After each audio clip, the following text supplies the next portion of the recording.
Have you ever felt an irresistible urge to move your legs at night? Like a crawling, tingling, or burning sensation that just won't let you relax? You're not alone. This is Restless Legs Syndrome, a neurological condition that affects millions of people worldwide, often without them even realizing it. In this video, we're going to explore what causes this frustrating condition, the science behind it, and, most importantly, how you can manage or even reduce its symptoms. Stay with me because what you're about to learn might completely change the way you think about your sleep and your health. Restless Legs Syndrome, also known as Willis-Ekbom disease, is a neurological disorder characterized by an uncontrollable urge to move the legs, often accompanied by unpleasant or painful sensations. This phenomenon is mainly manifested during rest periods, worsens in the evening and night hours, and becomes less intense with movement. It is a chronic and progressive condition that can have a significant impact on the quality of sleep and daily life. From the pathophysiological point of view, RLS is linked to a neurotransmitter imbalance, in particular to an alteration of the dopaminergic system and iron metabolism.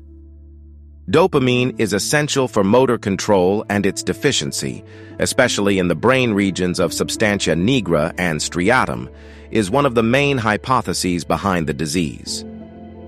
Neuroimaging studies have shown alterations in the D2, D3 dopamine receptors, suggesting a malfunction in the movement regulation mechanism. Iron metabolism is also involved, as iron is an essential cofactor for dopamine synthesis.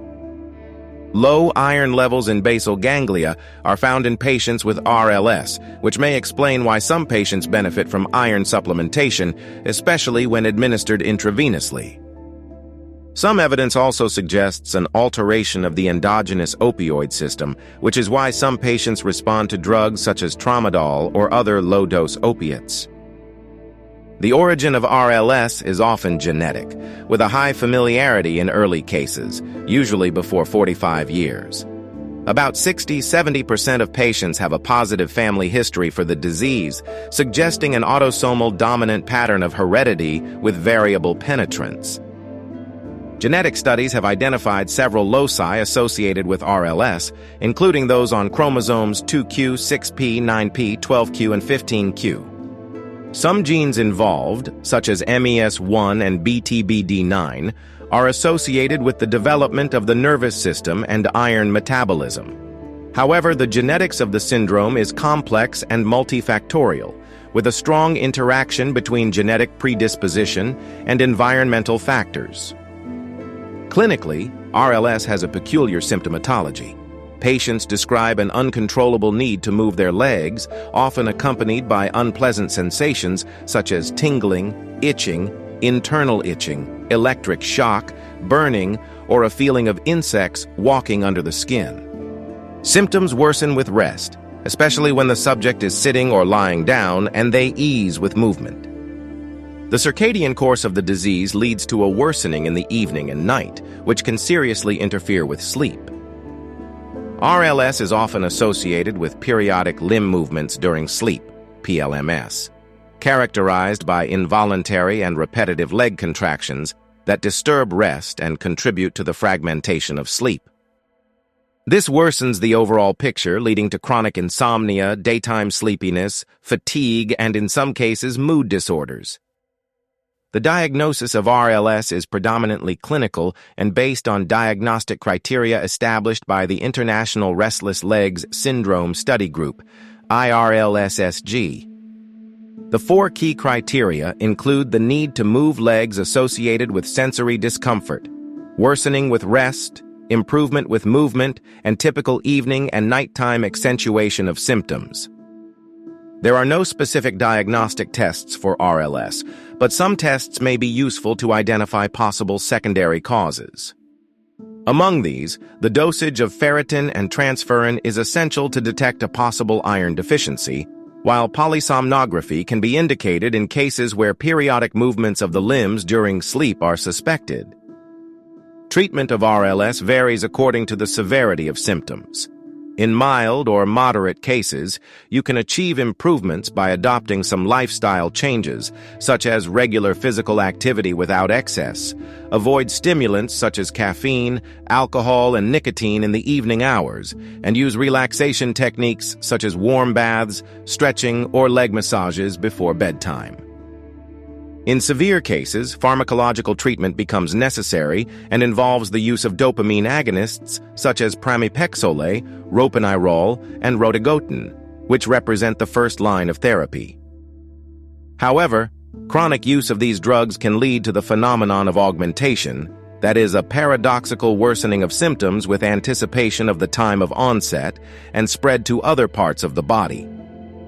For this reason, the dosage should be carefully monitored. Other treatment options include anti-epileptic drugs, such as pregabalin and gabapentin, which are particularly useful in patients who also suffer from neuropathic pain. Iron supplementation, preferably intravenously in patients with ferritin levels below 75 ng/ml, may be effective, especially in those with an established iron deficiency. In the most resistant cases, low-dose opiates such as oxycodone, naloxone may be used, although their use is restricted to selected patients due to the risk of addiction.